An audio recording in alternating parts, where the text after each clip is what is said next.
नहीं आई यहाँ कहत यहाँ नमस्ते। कहाँ है कोटेदार? सामने बैठा हाँ।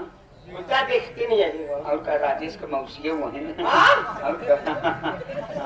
और यही इतना नहीं, जो हमारे दर्शक भाई आए हैं, माँ बहन आई हैं, हाँ। इनका सबके सेवा करे हमको आपको बुलाए हैं। से